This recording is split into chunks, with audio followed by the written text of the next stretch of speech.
Men built the world. There are a lot of times when I see a post about how a lot of women are choosing to remain single. And some way, somehow, there are men who will get on those posts and comment, well, that makes no sense because men built the world. And first off, I don't know why they think that has anything to do with a woman being single. And then they'll say something like, if every man, were to fall from the earth today and there were no men, women wouldn't even know what to do. They would just pass away very soon, which of course is not true. And again, still has nothing to do with the fact that women are choosing to be single.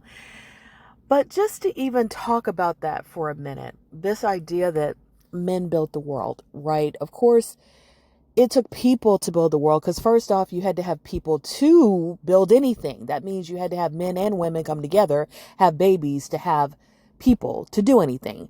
And who carries the babies and nurses the babies and raises the babies? That's women. Okay, so to even have a workforce, it takes women. Now to go with this men built the world, they're not always talking about like the ideas. They're most times talking about the physical labor to build the buildings and the bridges and all of the physical things, construction and all that. Now, I had taught high school for 28 years. And the majority of my students, about 80%, were Hispanic. And a large percentage of their fathers and uncles worked in construction and maintenance and these kind of jobs. And one of the things that I saw over and over and over and over and over and over and over, more times than I could even count, would be a father or uncle or a brother who was upset with his, kid, younger brother, younger cousin, because that kid wasn't taking school seriously. He was skipping, he wasn't doing his work, he was failing, whatever. And the very first thing that would come out of his mouth would be, "You're in school because I couldn't go to school. I couldn't get educated. And now I have to be out there in the heat building things and doing lawn maintenance and all of that. And I don't want that for you. I want you to have choices, options. I want you to be able to have a comfortable life, a comfortable job. And I don't want you to live the life I live." Now, this wasn't really an idea I had ever even thought about before I started teaching, but hearing that over and over and over and over, it almost became like a mantra. Like these men were like, I am doing this work because I have to, not because I want to, not because I chose it. And I'm not saying that there aren't men that choose those jobs, that love those jobs, that's all they want to do. I'm talking about these specific men and the message they were giving to their relatives. And they were, like I said, I heard this many, many times a year for 28 years. So it had not changed by the time that I retired from teaching high school.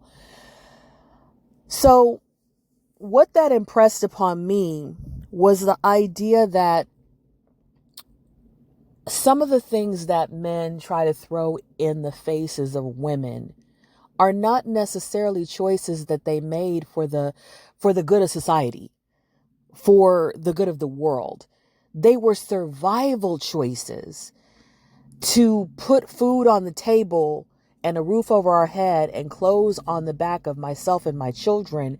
I took this hard job where I'm in the heat and I'm breaking my back for up 10 hours a day. And I know that I'm not going to be able to do this forever because eventually I'm going to get too old to do this. This was not my choice. This was what I had to do to survive. But when it comes on to online, I don't know if the men who are making these posts about men built the world have ever had to do these jobs. have ever actually been out there in the heat doing these jobs that they are bragging about. Because the men that I met who did these jobs were not bragging about them.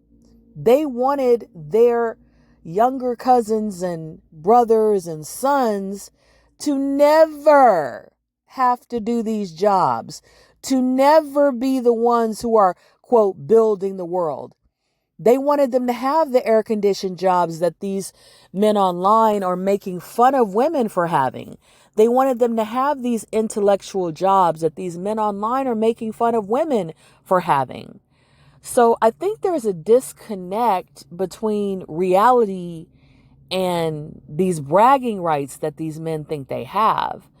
Because if you're not doing this job, then why are you speaking for the men who are doing it, who are not bragging about it? They want to do something else. They want to be somewhere else. They want to have other options, but they don't. And so I just think that sometimes we have to take certain statements with a grain of salt. We have to realize that rhetoric and reality are often not the same thing. And trying to make an argument about men built the world when people built the world, and to make that argument as if men made these sacrifices for the good of the world when men made these sacrifices to put food on, the table. Those are two different motivations. Those are two different things, and we have to look at the motivation behind the people who are posting this. They're not posting it for the right reason.